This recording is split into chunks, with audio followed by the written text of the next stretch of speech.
Good day. Welcome to Local to Global, Values of Open Education. As part of the Open Education Symposium for the Centre for Teaching and Learning at the University of Alberta, March the 1st, 2021, and I am Dr. Connie Blomgren. I would like to acknowledge that Athabasca University, for whom I work, respectfully acknowledges that we live and work on the traditional lands of the Indigenous peoples of Canada, the Inuit, the First Nations, Métis. We honor the ancestry, heritage, and gifts of the Indigenous peoples and give thanks to them.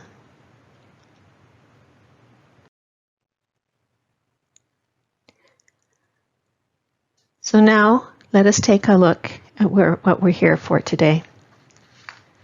I have two questions for us to consider. Firstly, how can we as open educators move forth as we navigate this pandemic? And also, is it time to pause and examine our open values?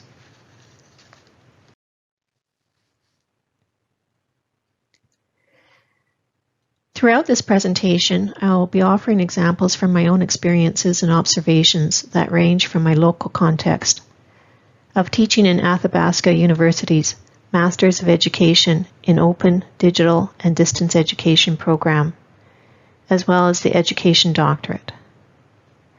Moving from the local, I will provide a provincial sampling, followed by a national, and ending with a global consideration.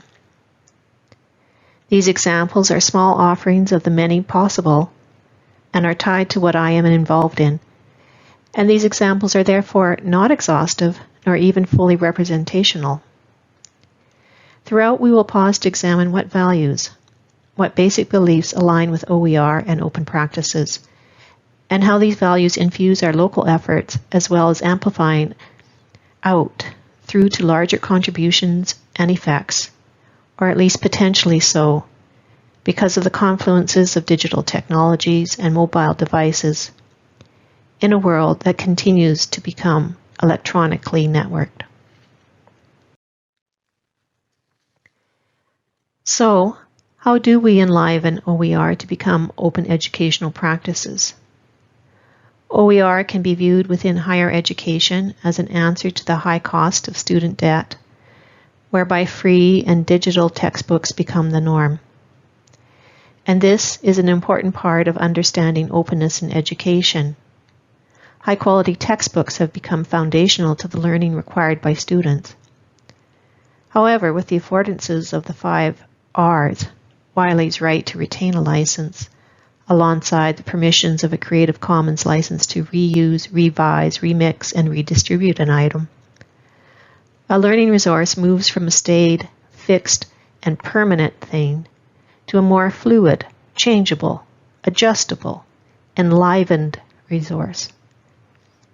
But this perception of knowledge, fixed in a textbook, to knowledge that is mutable, requires not only rethinking, but experiential encounters.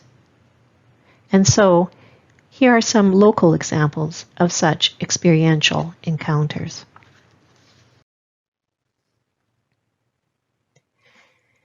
In ancient Greece, a pedagogue meant the slave who would accompany and walk alongside a youth en route to the formal school. The pedagogue was to lead and guide the child. Pedagogy has many variations, but this sense of leading and guiding has become integral in the teaching and learning process. As we have all experienced one way or another, there is a balance to be struck between leading and guiding. As part of my open pedagogy and in my attempts to enliven the use and study of OER to become open practices, I've realized that small bites are best. Again, with a nod to David Wiley, openness through iterations of my teaching and of my own learning.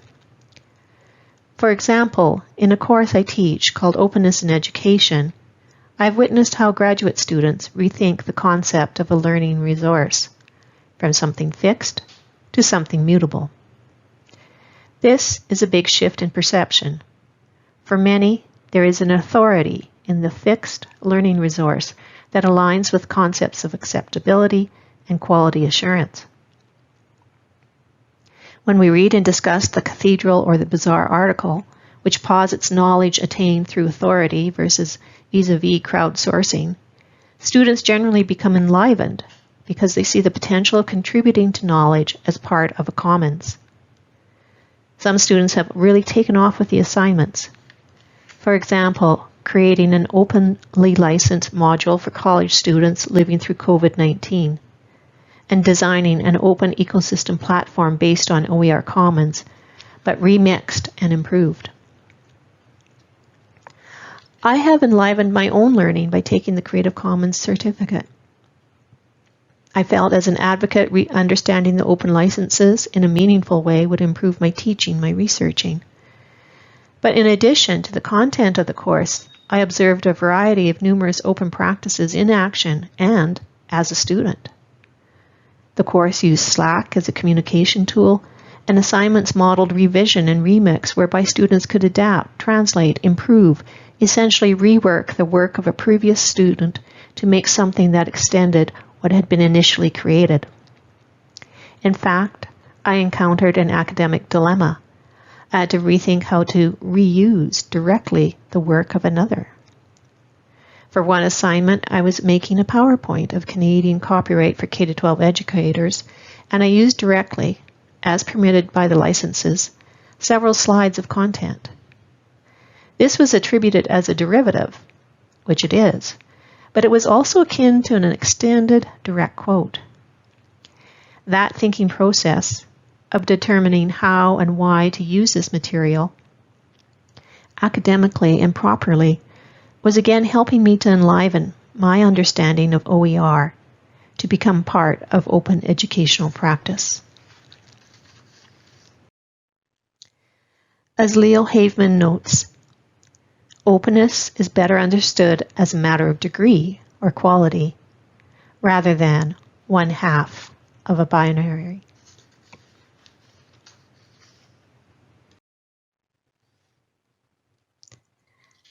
Let's pause. Think. When have I experienced working for the common good?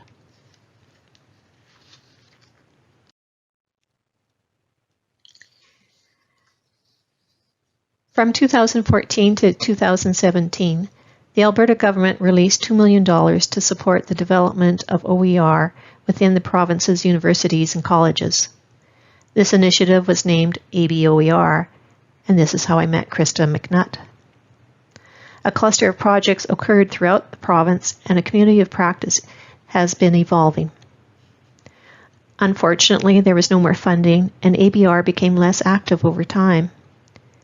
Seeing this gap and not wanting to lose what had been created, in the fall of 2018, Eric Christensen from Mount Royal University and Rosemary Clam and I, both of Athabasca University, launched #ABOERJC, a monthly Twitter chat based on the concept of a journal club. A guest facilitator selects an OER-related research article or blog post to create discussion questions. We advertise in advance with links to the article, and then on the first Tuesday of the month we have a synchronous chat about the ideas in the article. Of course, there are likes and responses after the live tweeting, as many of our authors live in other parts of the world.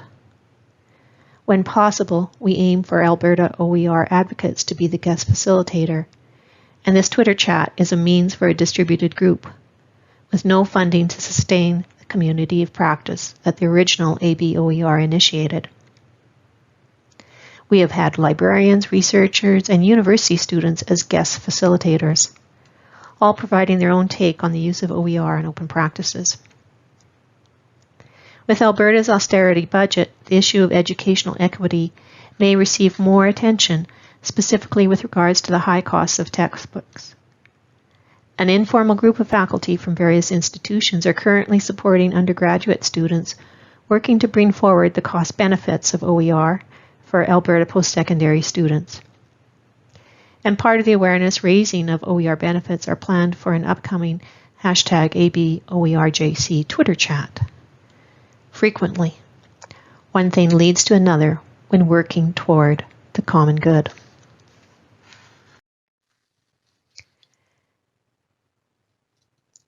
As Margaret Wheatley writes, working for something beyond ourselves teaches us about the human spirit. When we serve others, we gain more than hope. We gain energy. Work that serves the common good doesn't take away our energy. Instead, energy pours into our bodies through our open hearts and generous spirits.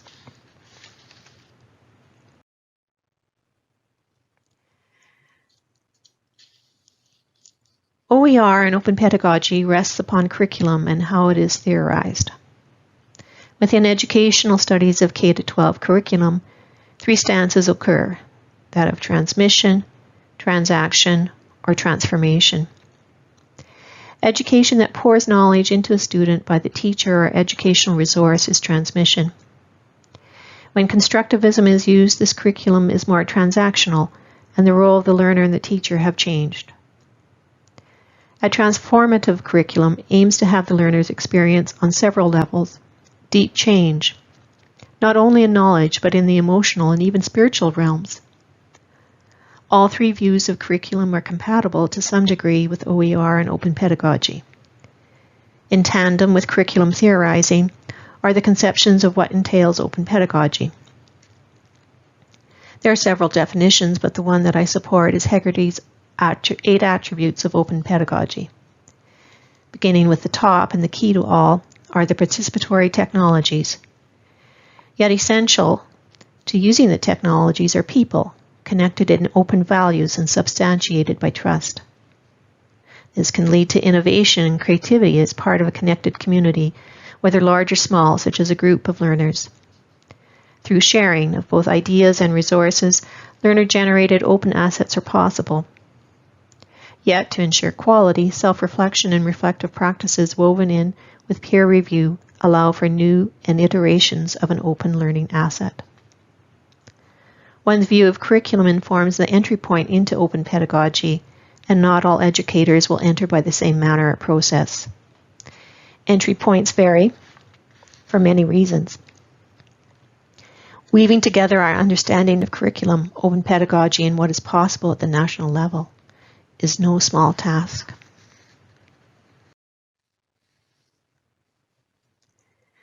At a national level, there is no one overriding directive for OER and openness in education.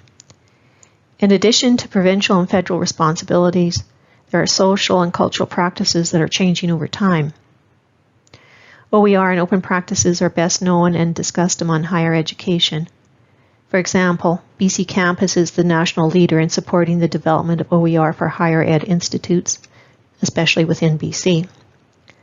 Following their lead, eCampus Ontario has been adapting initiatives and ideas first tested by BC Campus. The influence of these 2 organizations inspires other parts of the country of what is possible. And of course, because of the nature of open assets, we are benefiting already from the OER produced and shared out from these 2 organizations. Alongside developments in OER, some of the cousins of OER, open science and open data. The growth of citizen science will likely continue. Both NSERC and SSHRC funding desires open sharing, and the quick development of the COVID-19 vaccine is the direct result of open science and the sharing of data. This fact does not percolate into the vaccine news very much, again because many people do not understand what openness in science, what sharing means. Collectively, we are only starting to see the shift of crowdsourcing knowledge as part of the knowledge commons. Of course, there are examples of collateral damage of those who desire the reinforcement of our legacy of copyright restrictions rather than Creative Commons and their copyright permissions. Specifically, there is a lawsuit by Access Copyright and the K-12 education departments for all provinces and territories excluding BC and Quebec. In 2019, 300 schools were required to provide lesson plans from the previous 7 years to prove that teachers were not breaking copyright laws. Not only is this a logistical nightmare, but it has also placed hesitancy into K-12 educators regarding the use of educational materials and their knowledge of copyright. The The decision of this court case is still before the judges, but it has made copyright a topic of concern. Unfortunately, copyright literacy is not directly part of pre-service or in-service teacher training. This unfortunate situation highlights that when weaving together theories of curriculum with the 8 attributes of open pedagogy, copyright literacy needs to have a more prominent place.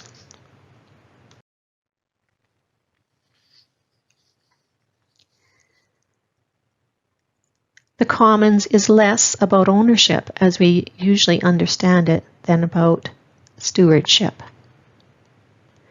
A commons implies a more personal engagement with a resource and a longer-term perspective.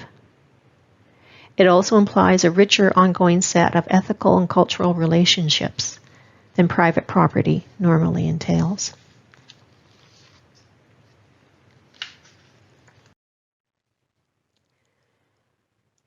One year into the pandemic, we need to pause and ask, is COVID-19 a paradigm shift within education? Thomas Kuhn, who coined the term paradigm shift, used the duck-rabbit optical illusion to illustrate how the same information may be viewed in a new way. Do you see a duck or a rabbit? What do you see in education post-COVID?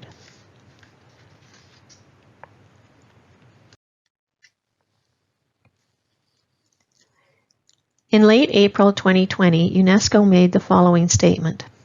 With COVID-19 pandemic affecting 1.57 billion learners in 191 countries, UNESCO has issued a call to support learning and knowledge sharing through open educational resources worldwide.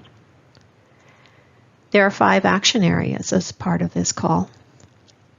1. Capacity building and use of OER. 2. Developing supportive policy. 3. Effective, inclusive, and equitable access to quality OER. 4. Nurturing the creation of sustainability models for OER. And 5. Fostering and facilitating international cooperation. Obviously, from the point of view of UNESCO, OER is a big part of recovering and reimagining our future at a global level. This is sobering to consider. It is also sobering to recognize that because of the very nature of the Creative Commons licenses and participatory digital technologies, OER at a global level is potentially what you contribute to when you release an OER into the digital world.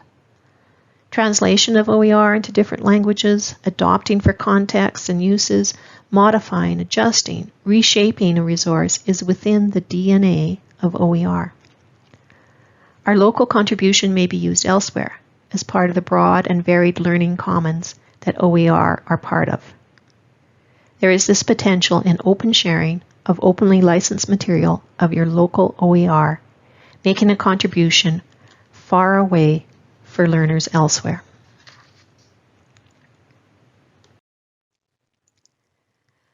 My examples have taken us to consider David Bollier and his book, Think Like a Commoner. He lays out how the commons is not only made of physical things, and states that commons certainly include physical and intangible resources of all sorts, but they are more accurately defined as paradigms that combine a distinct community with a set of social practices, values, and norms that are used to manage a resource. A commons is a resource, plus a community, plus a set of social protocols. The 3 are an integrated, interdependent whole. For us, our commons are educational resources, openly licensed, that become more than a teaching resource, and through the attributes of the 3 forms of curriculum theorizing and the 8 attributes of open pedagogy, our community of practice expands to include contributions by learners. This knowledge, this expansive learning commons, is part of the paradigm shift that has been occurring for a while, but the pandemic has amplified its speed, need, and resonance.